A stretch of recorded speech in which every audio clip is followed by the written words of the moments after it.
Adani company നടപ്പിലാക്കുന്ന പദ്ധതി തുടങ്ങാൻ പോകുന്നിടത്തെ നാട്ടുകാരോട് എനിക്ക് പറയാനുള്ളത്, അദാനി കമ്പനി പല വാഗ്ദാനങ്ങളും തരും, പക്ഷെ സംഭവിക്കുന്നത് അതിന് വിപരീതവുമായിരിക്കും.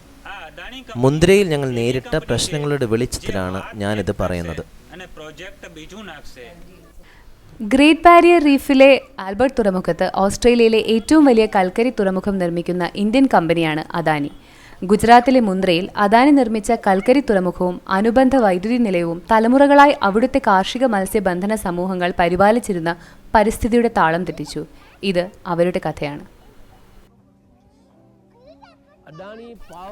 അഡാനിയുടെ വൈദ്യുതി നിലയം 2007 നിലവിൽ വന്നത്. കമ്പനി ആരംഭിച്ചപ്പോൾ നാട്ടിലെ കടകളും മറ്റ് വ്യവസായ സംരംഭങ്ങളും നന്നാവുമെന്നാണ് ഞങ്ങൾ കരുതിയത്. പക്ഷേ പതിയെ കമ്പനി അതിൻ്റെ തനി നിറം കാണിച്ചു തുടങ്ങി.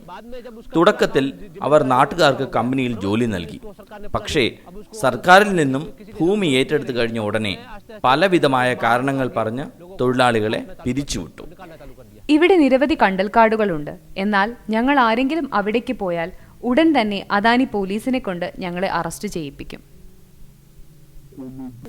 പ്ലാന്റിൽ നിന്നും പുറന്തള്ളുന്ന മാലിന്യങ്ങൾ കൊണ്ട് ഉപ്പ് കറക്കുന്നത് കാരണം ഇപ്പോൾ ഉപ്പിന് കമ്പോളത്തിൽ പഴയ വില കിട്ടുന്നില്ല.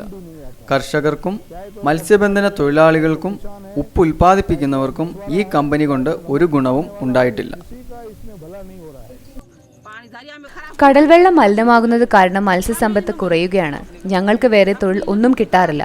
കമ്പനി ഞങ്ങളെയോ ഞങ്ങളുടെ കൂട്ടത്തിലുള്ള പുരുഷന്മാരെയോ ജോലിക്കെടുക്കാറുമില്ല. ഞങ്ങൾ മത്സ്യത്തൊഴിലാളികളാണ്. എന്നാൽ ഇപ്പോൾ കടലിൽ മീനിന്റെ അളവ് വല്ലാതെ കുറഞ്ഞു. കണ്ടൽക്കാടുകളെ അവർ എന്താണ് ചെയ്യുന്നത്? ഡ്രഡ്ജിംഗ് ചെയ്ത മണൽ അവർ അവിടെ കൊണ്ടിട്ട് കണ്ടലുകൾ നികത്തുകയാണ്.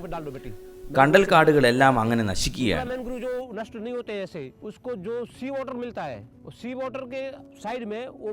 പിന്നെ ബണ്ടുകൾ നിർമ്മിച്ച് കടൽ വെള്ളം കണ്ടലിലെത്തുന്നത് തടയുന്നു.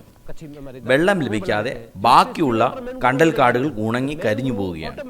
ഇങ്ങനെ നശിക്കുന്ന ഭൂമിയെല്ലാം തരിശു ഭൂമിയാണെന്ന് വാദിച്ച് കമ്പനി അത് ഏറ്റെടുക്കും.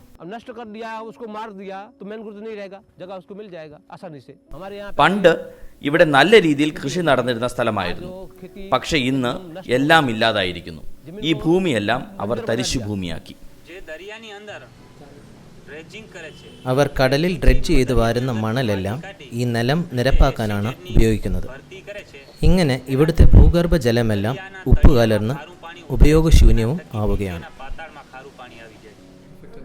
ഗ്രാമത്തിലേക്ക് നദി കരകവിഞ്ഞൊഴുകുന്നു എന്നറിഞ്ഞെത്തിയ ഞാൻ കണ്ടത് അദാനിയുടെ മതിൽ നദിയുടെ ഒഴുക്ക് തടഞ്ഞ് തിരിച്ചുവിടുന്നതാണ്. ആരെങ്കിലും കമ്പനിക്കെതിരെ പരാതി നൽകിയാൽ പണം കൊടുത്ത് സ്വാധീനിച്ച് ആ പരാതി പിൻവലിപ്പിക്കുന്നതാണ് അദാനിയുടെ തന്ത്രം. നിങ്ങൾ ഭാവി തലമുറകളുടെ നല്ല ജീവിതം ആഗ്രഹിക്കുന്നുണ്ടെങ്കിൽ നിങ്ങളുടെ മണ്ണിൽ അദാനിയെ പോലുള്ള വ്യവസായികളെ ഒരു സംരംഭവും തുടങ്ങാൻ അനുവദിക്കരുത്. വിശ്വസിക്കരുത് അദാനി.